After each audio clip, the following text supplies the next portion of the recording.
Te devuelvo lo aprendido. Segunda temporada.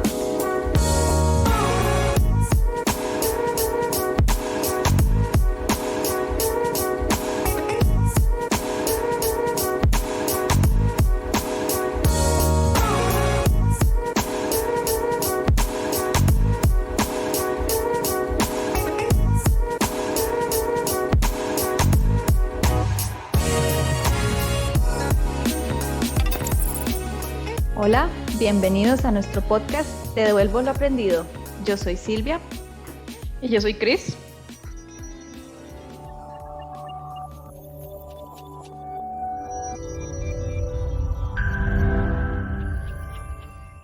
Y hoy tenemos un invitado especial, José Pablo Valverde, que nos va a hablar sobre musicoterapia.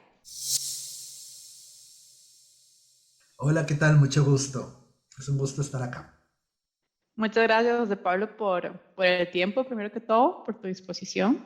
Y realmente queríamos aprovechar para que seas vos mismo el que nos contes un poquito sobre de qué trata esto de la musicoterapia, cuál podría ser la manera de definirlo. Contanos un poquito sobre cómo llegaste vos hasta aquí y además cómo podríamos definir esta nueva terapia.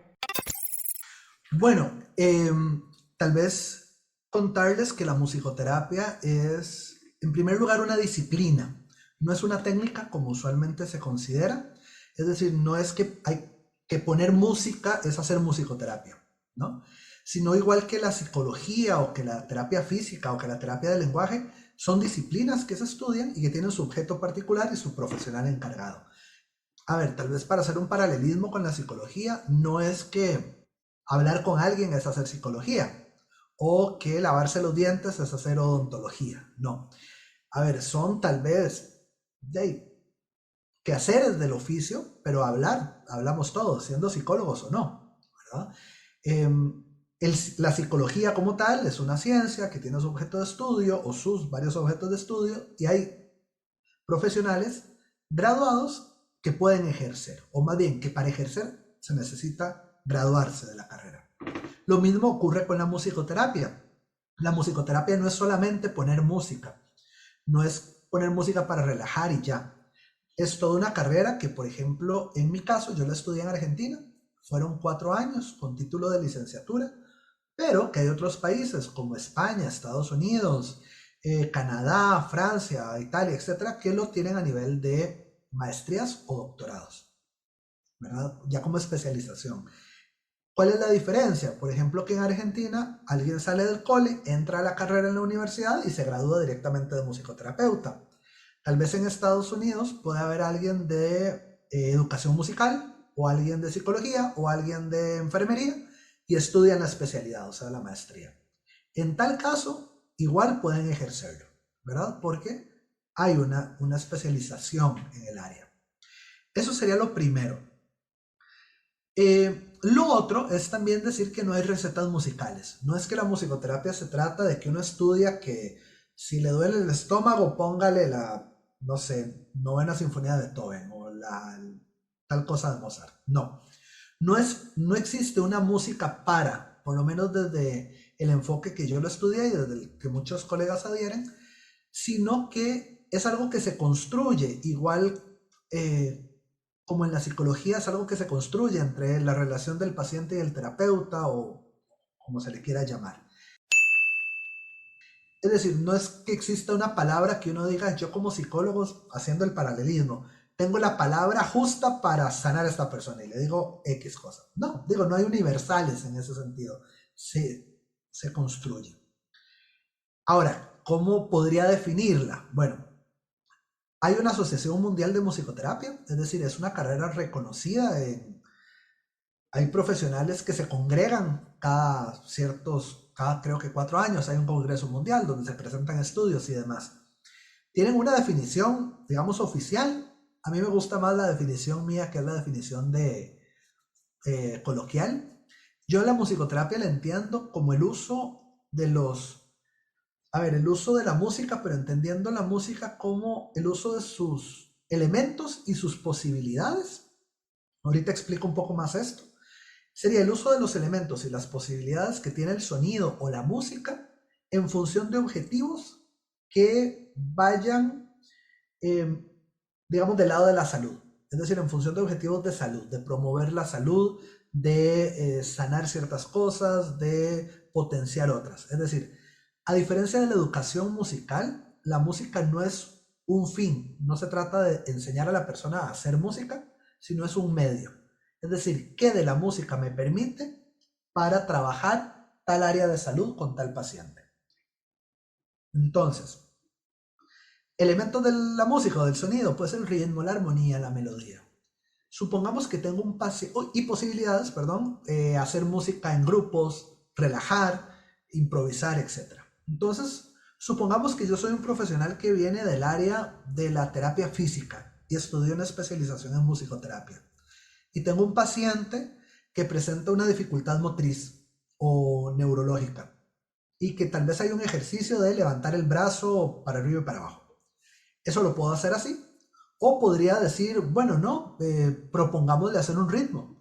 Y el ejercicio sería el mismo, pero con un elemento lúdico. O supongamos que vengo del área de la psicología y estoy trabajando con un chico o una chica con algún cuadro que dificulte el lenguaje.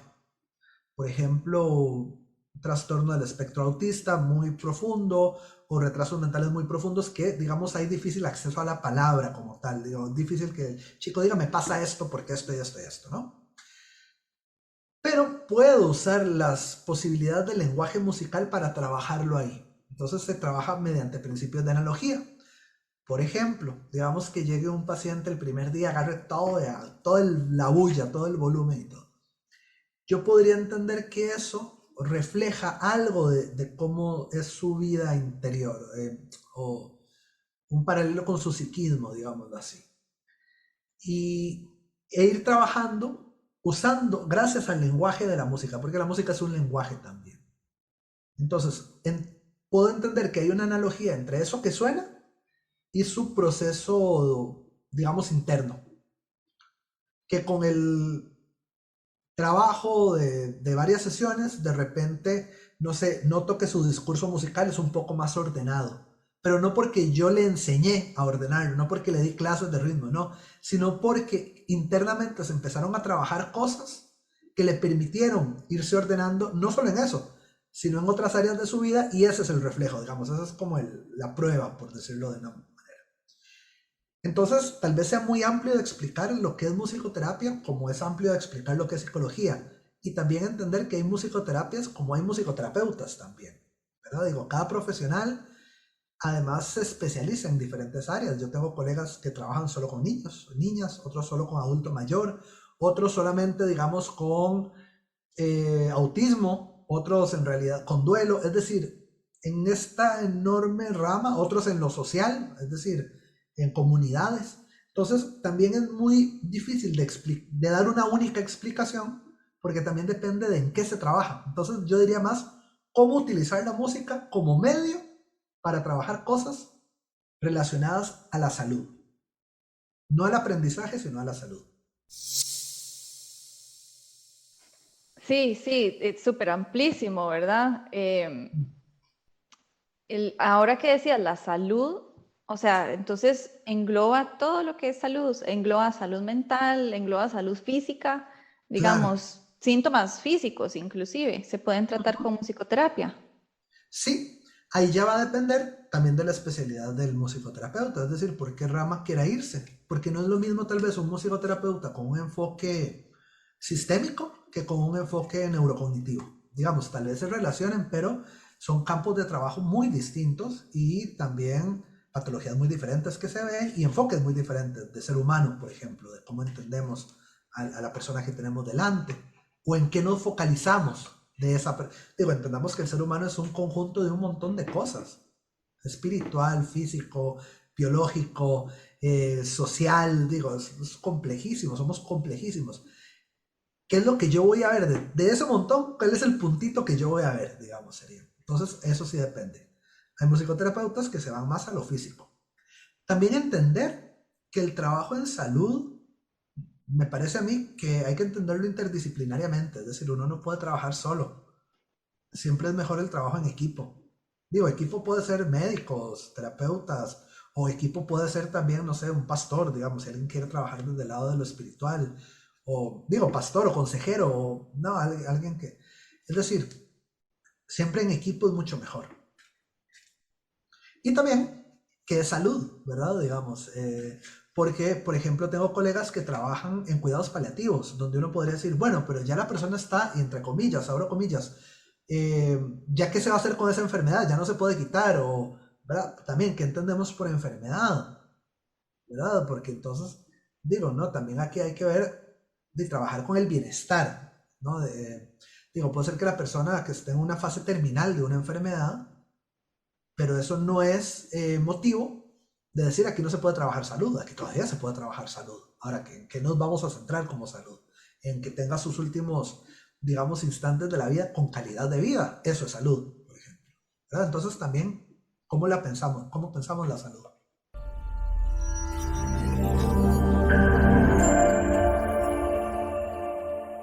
Sí, a mí me parece que ahora cuando vos estás mencionando esto, lo podemos utilizar para temas específicos, como vos estás diciendo, pero también de pronto viene en mi cabeza el tema de autoconocerse, ¿verdad? Ujú. Como tal vez uno de pronto no se conoce a sí mismo y en el proceso de uno estar buscando sanación, introspección, también el permitirse expresarse a través de la música, creo que también me habla mucho a mí como persona de cuál Ujú. puede ser esa área que a lo mejor no tiene una enfermedad específica en ese momento o un síntoma, pero yo lo veo así como cuando uno guardando distancias y esto se hace completamente empírico, ¿verdad? Pero hay momentos en los que uno busca cierta música que es muy distinta a otra música, o sea, no es como que uno siempre, bueno, por lo menos en mi caso, no es como que yo siempre escucho la misma música, por decirlo así, en algo muy banal, ¿verdad? Que estamos hablando Ujú. de una lista ahí de Spotify. Sí, Pero sí, sí. entonces, ahora imagínense si lo hacemos como en serio, ya más profundo y ahora sí con conocimiento de causa de qué es lo que está sucediendo. Nosotros lo hacemos eso empíricamente, ahí lo hacemos simplemente no sé, salió orgánico. Es como, hoy me siento súper alegre y ese es el tipo de música que quiero. Eso quiere decir que me parece a mí que nosotros como personas ocupamos a veces expresar, sacar eso que no sabemos, que nuestro inconsciente tiene reprimido a lo mejor, que yo ni Ujú. siquiera sé que estoy molesta o que yo no sé que tengo demasiadas ganas de salir, tal vez no lo sé, sin embargo a través de este camino me permite conocerme a mí. Claro, claro. También la música, digamos que es de dominio público, ¿verdad? Y Uh es, -huh. en ese sentido, es cultural. También la música que escuchamos responde a algo cultural. Esa sensación de una música alegre o una música triste es muy cultural. Porque músicas alegres o músicas tristes no es lo mismo hace 50 años, o hace 100 años, o hace 200 años, ¿verdad? Y también la música misma, ¿no? Cómo cambia. Y también la música que escuchamos responde a un contexto cultural. No será lo mismo si hubiéramos nacido en otro país o en otra época o con otra edad, ¿verdad? Tiene mucho también que ver con la música que escuchábamos en las etapas tempranas de la vida, es decir, en la adolescencia. Digo, nos identificamos más con la música de la adolescencia, que nos marcó, que con músicas nuevas. Por ejemplo, cuesta mucho adquirir nuevos gustos, ya cuando uno adquiere cierta edad. O sea, es como cada vez más difícil, digamos, que a uno le guste abrirse a nuevas músicas. Sí, sí, a mí me pasó que en algún momento me gustó la trova, por ejemplo, y que Ajá. tal vez no era como la mayoría de gente que le gustaba, pero está pasando eso que vos dijiste. En algún momento de mi adolescencia yo simplemente me anclé con eso y ahora aparentemente es mi música preferida. Claro, claro, Pero sí, claro. sí, tenés toda la razón. Y tal vez, José Pablo, contame un poquito sobre, por ejemplo, ¿qué retos tenés vos o tiene un terapeuta de este estilo cuando se enfrenta, o sea, qué son los principales retos de esta técnica, digámoslo así? ¿En qué sentido? Bueno, primero, que no es una técnica, que es una disciplina. Perdón, en esta Eh, disciplina. sí. ¿Y retos en qué sentido? Como para entender mejor. No sé, por ejemplo, ¿qué tanta apertura tienen las personas a esto? Ah, ok. ¿Qué tanta disponibilidad tienen? ¿Qué tan acostumbrados están a utilizar esto como un medio? Ese tipo de cosas, digamos. Sí, creo que hay dos retos muy grandes. El primero es que aquí en Costa Rica todavía no es conocida la musicoterapia. Somos muy poquitos los profesionales que trabajemos, creo que somos contados con las manos. Hay más ticos y ticas que estudiaron, muchos viven y trabajan en Estados Unidos, digamos, donde, a ver, Estados Unidos y en Argentina también, ya en los hospitales está como servicio de musicoterapia, entonces hay mayor difusión. De hecho, en algún momento yo llegué a pensar que, digamos, cuando yo vine con la disciplina, con mi título, mucha gente decía como, bueno, pero entonces eso es como el de los pocos y eso es mejor porque no hay competencia. En realidad no. En realidad es bueno que haya competencia. Porque si hay competencia hay mercado, y si hay mercado hay apertura, y hay demanda, y etcétera, etcétera. Digo, a mí me conviene más que hayan más musicoterapeutas que se gradúen, en lugar de tal vez gente que hace música y dice que hace musicoterapia, pero no estudia nada, que no hayan, porque va a haber más necesidad. Entonces, eso es un reto, por ejemplo, que ahorita no hay tanto mercado porque habemos muy poquitos y no se conoce tanto, entonces no se pueden abrir plazas tampoco, ¿verdad? Otro reto es que aquí, por la misma razón, digamos, la música está muy concebida desde la educación. Entonces a mí me llaman mucho y me dicen, bueno, ¿usted le puede dar clases de música? Y yo, no, es que yo no doy clases, doy terapia. Y eso tiene mucha connotación, porque entonces si lo ven como clases, van a querer que uno cobre como clases. Digo, no como terapia, digamos, ¿verdad? Entonces, no, pero entonces, ¿cuánto cobro? No, pero es que de clases, bueno, ¿verdad? Entramos en ese problema. Digamos que tiene esos dos grandes inconvenientes en el sentido de, pero que responden a lo mismo, es mercado, es abrir. La gente sí tiene apertura. Muchos lo ven todavía como algo para niños, niñas, como terapia infantil. ¿Verdad? Tal vez todavía no se conoce el potencial que tiene con adulto mayor o con adultos en procesos de duelo o en procesos X, digamos, como llegaría alguien a psicología, que no, o por ejemplo en el trabajo con personas con discapacidad. O sea, todavía esa área no está tan bien aprovechada. Pero por lo mismo, vamos a lo mismo, no se conoce tanto el trabajo, aquí todavía falta como camino.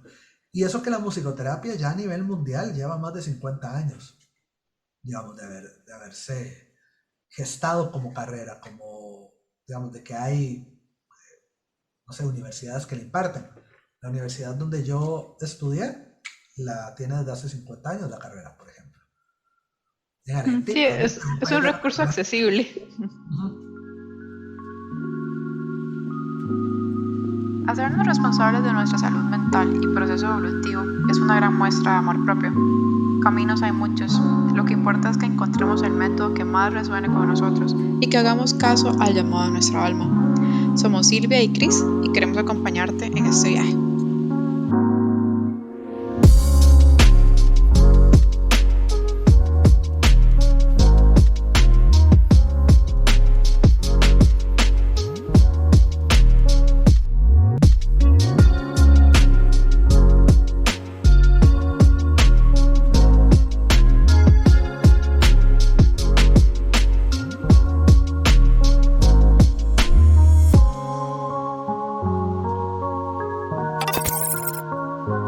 Ahora que estabas diciendo eso, tal vez si nos ayudas, y tal vez esto va a ayudar como a romper esas barreras y esos retos, tal vez si nos ayudas a entender un poquito más, si se puede, ¿verdad?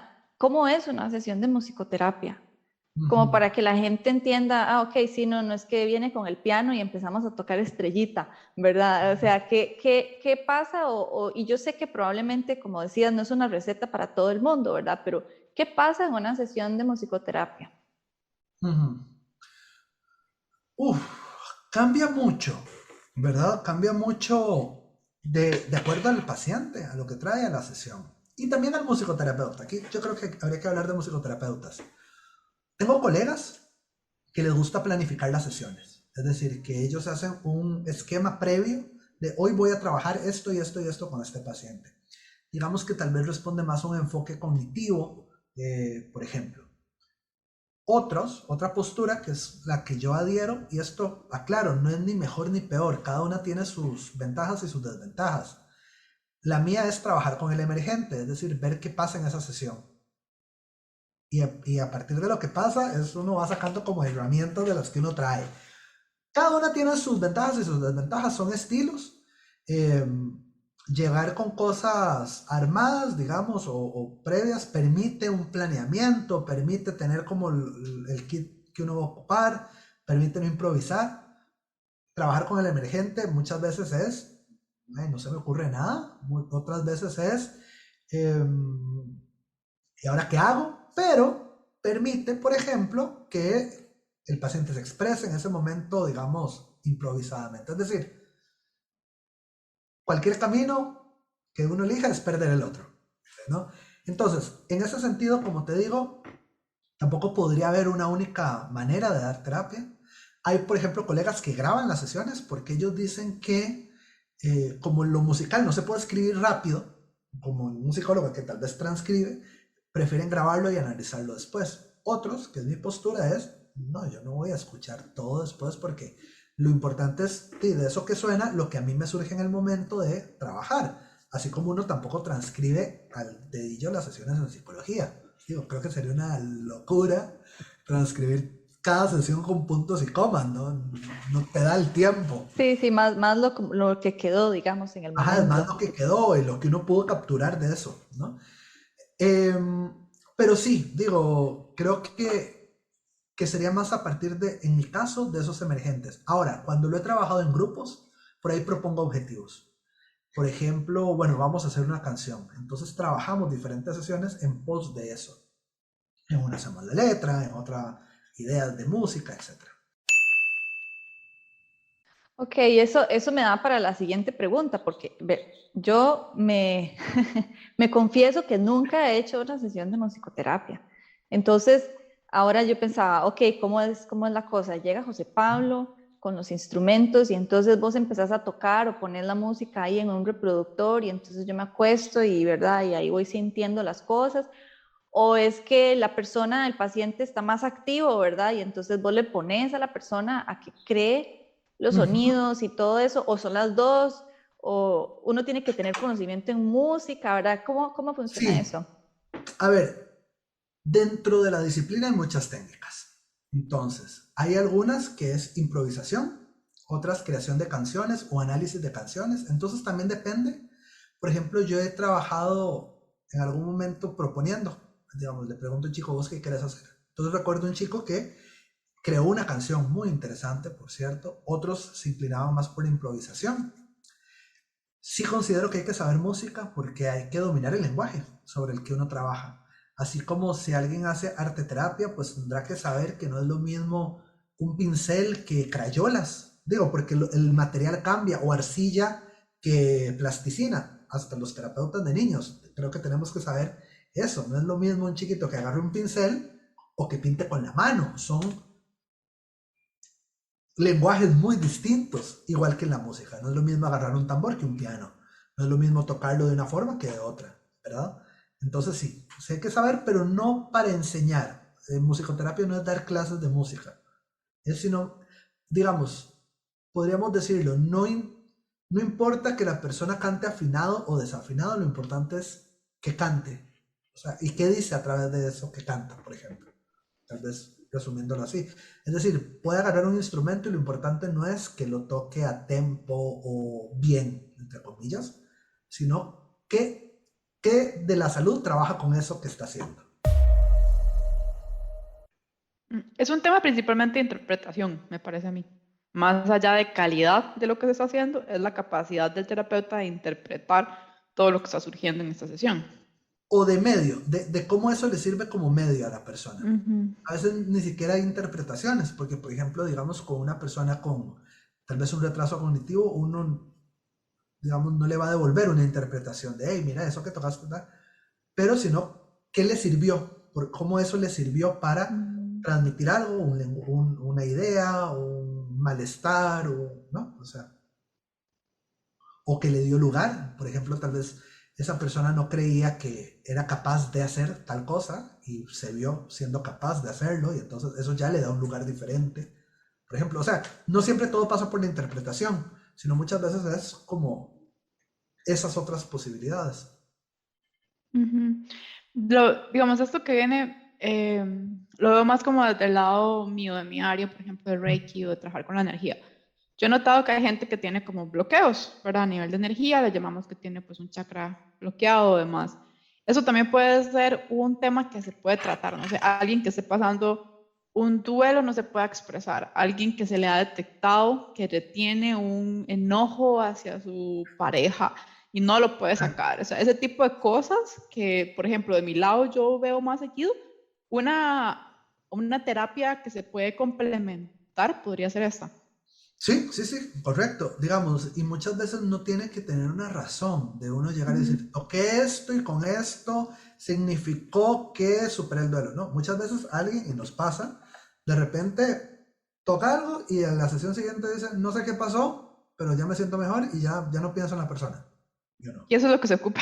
Ah, y eso es lo que se ocupa, uno no tiene que saber por qué, digamos, porque a veces creo que el error de nosotros es decir, bueno, pero entonces fue seguro porque toca, no, diga, le sirvió, digamos, eso hay que dejarlo ahí, le sirvió y listo, ¿verdad? Entonces, y eso pasa mucho, digo, creo que tenemos muchas veces esa mala maña de querer saber por qué todo del arte, y a veces el arte es nada más hacer. Me recuerda mucho cuando yo empecé a estudiar otros tipos de caminos, como en constelaciones familiares, eso mismo que estabas diciendo, ¿verdad? Que a veces pasan las cosas y uno ve la reacción de la persona y a veces ni uno mismo sabe qué es exactamente qué está pasando, qué recuerdo inconsciente o cuál parte se le movió, la persona tampoco, pero se le movió. Entonces es como una cuestión más intuitiva, ¿verdad? Siento yo, y mucho como de confiar de parte del facilitador de que algo está sucediendo y vamos a confiar que ese movimiento es por algo y todo bien, aunque yo no tenga que siempre, como decías vos, explicarlo, analizarlo, enmarcarlo, ¿verdad? Hacer una tesis.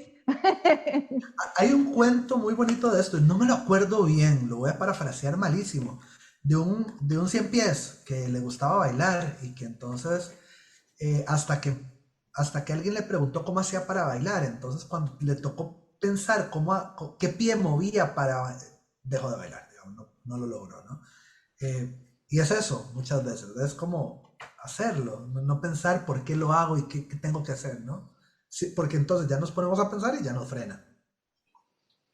Sí, me encantó esa comparación, digamos, esa metáfora. Creo que al cerebro principalmente uno le habla muy bien con metáforas, entonces creo que es una buena manera de comunicar el mensaje. Y tal vez, José Pablo, ¿qué te parece si de todo esto, que sin duda alguna ha sido un camino y todo un trayecto, qué es lo que podrías en este momento devolver a la gente que nos escucha? ¿Qué sería aquello que puedes devolver, tipo consejo, experiencia? ¿Cuál sería Creo ese? que,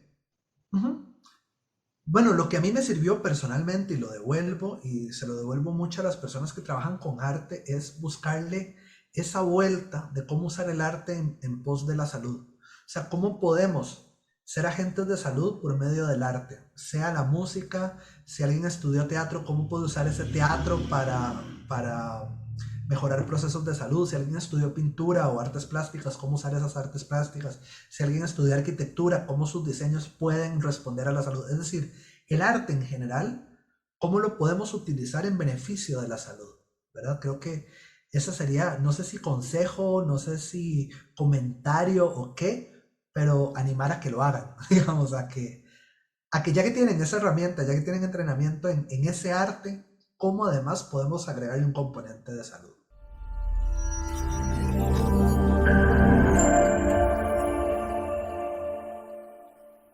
Sí, muchísimas gracias, Pablo. Definitivamente, ese último mensaje me encanta. Creo que va muy acorde a lo que nosotros estamos tratando acá en el podcast, que es traer opciones y no solo opciones, sino también conocer qué es lo que hay allá afuera y cómo podemos nosotros decidir de manera consciente cuál camino elegir. Definitivamente poner nuestros conocimientos o nuestros dones al servicio de otros, pues desde mi perspectiva, eso nos ayuda mucho como comunidad a evolucionar.